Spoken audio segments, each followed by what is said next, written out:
Hi all, welcome to Learn IT. In the previous videos, we have learned about AWS IIM, AWS S3 and AWS VPC services.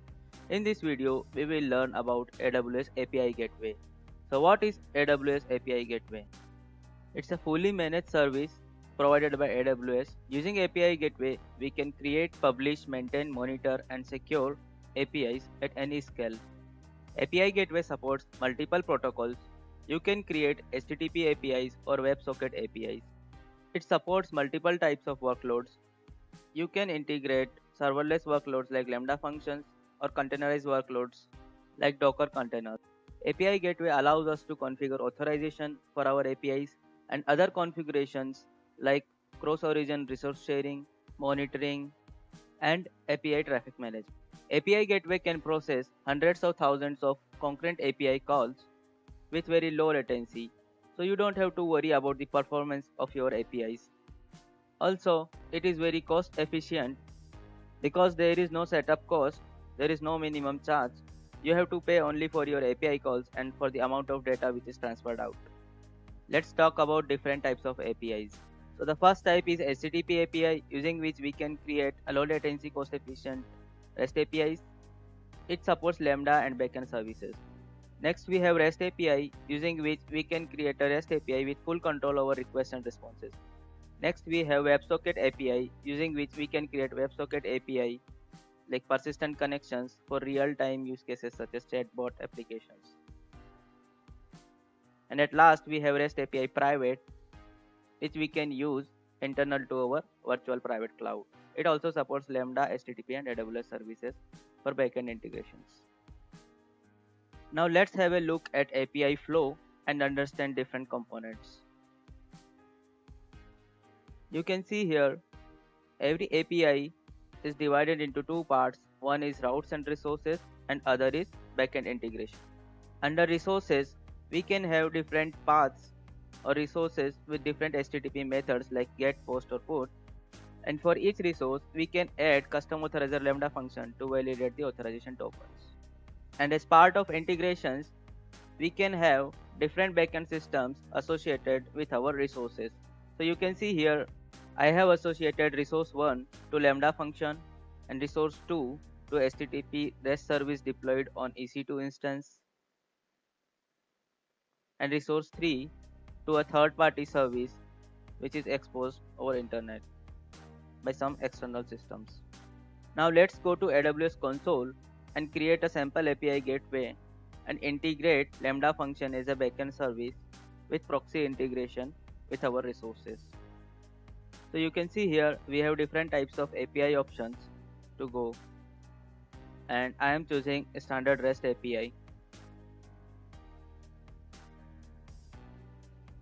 We have an example API that we can use. This is provided by AWS. Also, we can import an existing API document or we can create a new API. So I am creating a new API with Learn It Demo API name, and I am providing a description as a demo API. Now let's create this API. So you can see under resources, right now there is no resource. It is a very fresh API that we have created. Now let's create a new resource. Now let's create a hello resource. And if you want to set up course, you can do it using cross origin resource sharing option. Now we have created our very first resource here, and we want to associate now a different method for this. So we can add different HTTP methods here, and we want to create a get API resource. Now you can see for integration, it has provided multiple options like Lambda function, HTTP, mock or AWS services. So currently I have chosen Lambda function and I want to use it as a proxy integration. And for Lambda function, we have to provide the name of the Lambda function which is available in this region. Now let's go to Lambda functions and create a hello Lambda function so that we can integrate this resource to our Lambda function.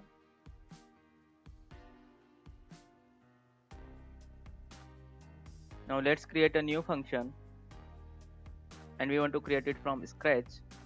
I just named it hello, and for runtime I am choosing Node.js.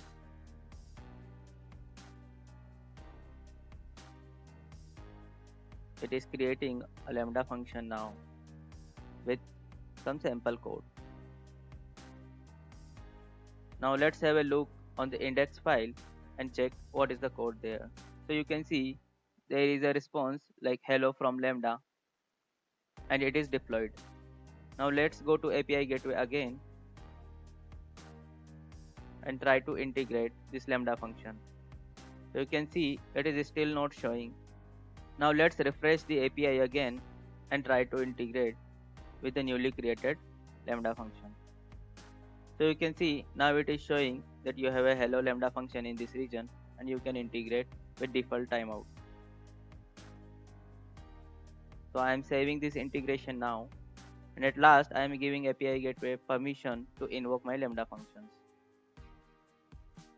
So now you can see we have created one resource, that is hello resource.